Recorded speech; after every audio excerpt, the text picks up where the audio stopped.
Welcome to ParaDoxWalk podcast, specializing in paranormal activity, UFOs, anything supernatural, dream realities, time slips, dimensional shifts, anything that cannot be explained, or mysteries of the modern world.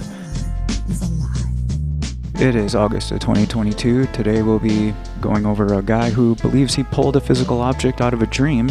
And today's episode will be mostly about DMT, what could be happening with these substances, and a couple stories again about Salvia, a few strange things, and the idea that with this DMT stuff, despite the evangelism of the popular show hosts, a lot of these DMT stories don't end so well. They're extremely frightening, and we're going to go over some of these today.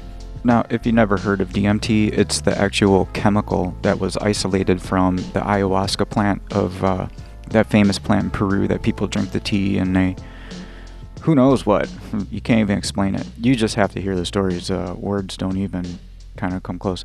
A little disclaimer, I've never done either one of those things. I've never done Salvia. The stories that you hear about Salvia are extremely frightening. Like, what they do is they smoke it, and then they smoke DMT as well. But don't get those two things confused, because Salvia it affects the brain in a completely different way.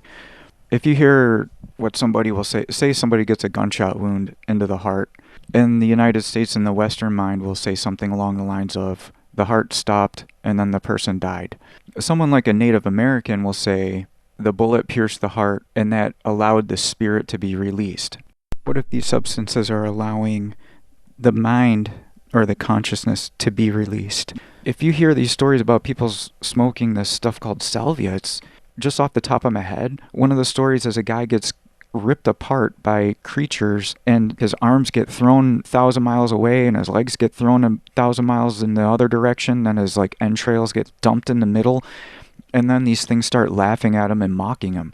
And he believes that he can't get out. Another person will say, I smoked Salvia and I became a bird flying over a lake that just was like, wow, I daydreamed about being a human for 20 years. And they swear that they've been a bird their whole life. It's completely nuts. I think in another episode I talked about a guy that lived a life for 8 years in another state, being convinced that his other life was a dream world life from getting a concussion and hitting his head. The idea of DMT is an interesting one because people report going to not just like outer space or whatever, but being able to see every dimension and possibility, and what they call it sometimes is the multiverse. Now, if you never heard of the multiverse, it's the idea that every time you make a decision in reality in this multiverse, you make both decisions at the same time. Or if you rolled the dice, all 6 possibilities of that die came up in different fractals of the universe, and that the universe keeps splitting every time a person makes a decision or any type of probability comes up. And what these people are saying is that they smoke this stuff. And not only do they see the multiverse, but they say they can interact with it. They can jump into one and explore and jump out. The other thing they say is they can become one of the people in one of the other multiverses for a while. Or it just gets bonkers. As far as the multiverse thing, when you hear some of the stories, in a way it makes sense, but in some other ways, you're just how could that be? What about souls? Does each one of those have a soul? So these are some questions that come up, and there's actual evidence that these people are going, at least with their mind, they're going to a different realm that's a freestanding reality. It's like you're finding Nemo, just going out into the middle of the ocean without any kind of security detail, right? You're swimming with sharks with this stuff. And not all of them are beautiful, wonderful machine elves and basketballs and playtime out there. Not to be a buzzkill, but I'm just going to read this. Quote, this was written 3 days after my experience. I had an experience with DMT one time that burned me horribly and may have put me off brain science for the rest of my life. I was at a friend's house on a Friday with about 8 people. We were projecting trippy stuff and the light was low. Someone pulled out some DMT. I had never tried it and I thought, why not? The pipe, which may have been used before, maybe some was left in the pipe.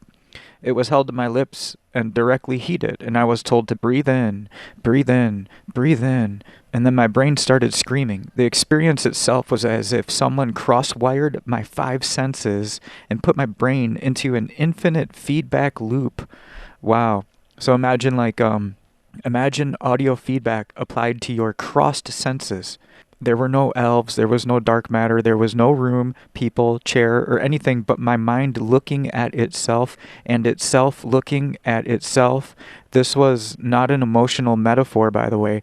This was my physical, kinetic reality being brutally ripped from me. So, this person is describing almost like the sense of hearing and sight and smell and feeling all became one thing, and then it was like looking at itself over and over, almost like when you take a mirror and hold it up to another mirror. And then they go on. This is even more freaky. I had a concept, but there were no thoughts. But 5 minutes of this would melt my brain, and I would die. And I realized that death would not save me, but I would be like this till the end of the universe. It was the most terrifying, horrifying experience I've ever had or could imagine having. When I came to, I was told that I'd screamed at the top of my lungs for 3 minutes. I'd bitten my hand so hard that I had broken through the skin at 10 points, damaged the nerve in my pinky, and my tooth was loose. I'd given myself a black eye, scratched my face, one eyeball, and both eyelids. My left ankle and my right ribs hurt. My throat was sore, and I promptly got a cold the next day. I forgot the experience directly afterwards, and it took my brain a couple of days to fill the gaps, though I still do not remember hurting myself or screaming. Someone asked me directly after I did it if it was bad, and I said no, this was blatantly false, but it took me another day to realize it. Unfortunately, this is a common form of reliving the experience in horrific dreams that leave me terrified, shivering, and seeing things after I wake up. Just as you being drunk feels like being drunk, these dreams feel like being on DMT, and they really feel the same. Because of 4 a.m. adrenaline rushes, I wake up in the morning weak and exhausted with low blood sugar. Saturday was a wash. I actually got up and gave a talk to high school students about interactive art. I then forgot that I gave the talk for the rest of the day. I ended up feeling as if I dreamt the whole day. Sunday was better, but still very difficult. I've developed, hopefully, temporary fear of the dark, which I think is related to the resulting nightmares. Each day, it's taken me half the day to shed the anxiety of the night. I love reality. I've visited the alternative, and for the time being, I'm staying right here. My brain feels raw, and the aftertaste of the terror, horror that I've felt has made it difficult to function, even when awake. I just keep saying to myself, it was only a dream, until I believe it. I've been taking it easy. I didn't work this weekend. I went to a seashore as far as Buddhist meditation. It has helped.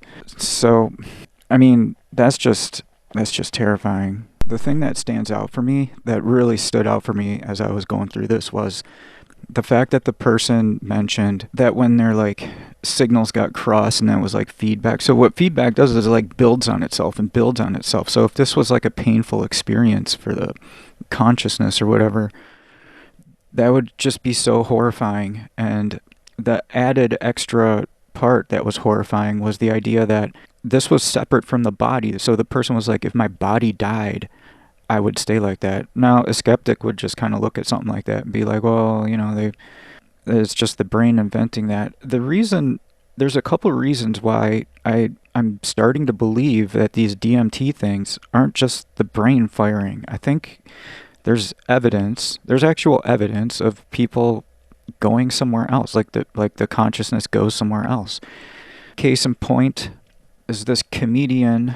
There's two comedians that is, if the story is to be believed, the guy's name was Shane Moss, right? So what he was doing was he was taking this DMT and meeting what he called some kind of weird purple entity that said, tried to imply that they knew each other for many, many years and stuff like that. So when this guy, Shane Moss, had his friend try this stuff, the guy says something like, they love you here. And then Shane's like, yes, it's after the guy said, oh yeah, they love you here, the guy, Shane Moss, said to him, yeah, it's peaceful or blah, blah, blah. So the guy comments back to him, no, the people here love you. They know you, they're asking about you, and there's a purple girl here that says she knows you. And he starts describing the same things that this Shane Moss guy started kind of keeping track of, like a carnival. I guess there was a piano player and this like purple female entity. He purposely didn't tell the guy anything what to expect or about his experiences, and then the guy just on his own free will starts talking about the things in the Shane Moss character's DMT trip. There was a doctor, Dr. Straussman, that wrote a book about this substance DMT, and he made a comment, like someone asked him like why did he stop the study, because he got permission to study it with like volunteer subjects and stuff like that. And he said, it's like we're just pushing people off into, off a cliff, and we don't know where they're going. He decided to stop his study because like that was the reality of it. He's like, what if they are? People kept coming back saying like, I was there for 1,000 years, and then they were saying, well, no, you were just gone for like 15 minutes. It's the mind. Like, you're playing a game with the mind, being at the mercy of these things. I've listened to like dozens and dozens of these experiences, and there's a couple things that I've noticed. One is time can like stop for these people. Like they'll end up saying something along the lines of, I went off to outer space. I met this person, and they got me a job. I worked at like an outer space cafe for 3 years, and the guy, when they come back, they consider that a real 3 years. If someone like me or you like went to college and got a bachelor's degree or something, and we would say we spent that time there, now we're back. So to these people, they actually consider, okay, I had a job here for 3 years. Then when they come back, it doesn't seem like just 10 seconds ago. It's what was the other thing? The other thing was this. So there's like 5 of these stories on Comedy Central. They have this little channel called Animated where they have these people tell these funny stories. Another one of these guys tried smoking this DMT, and what he ended up going to was this place where he could see like every possible timeline for himself, and he said, oh wait, I forgot which one I come from. A voice booms out and said, stop the presses, and I guess everything like stopped out there. And he says, okay, so I was smoking DMT with Shane, and we ended up going to his house, and then we started it, and then I ended up here. And then the voice was like, wait, were you in the studio when you smoked it, or were you in the living room? And he was like, in the studio. So boom, shoots him back into the normal life, right, where we are now. And he's like, wait a minute, we weren't in the studio. So he somehow switched like the physical where he was just by screwing up coming from the multiverse. So that kind of jumps along the line of glitches, right? Where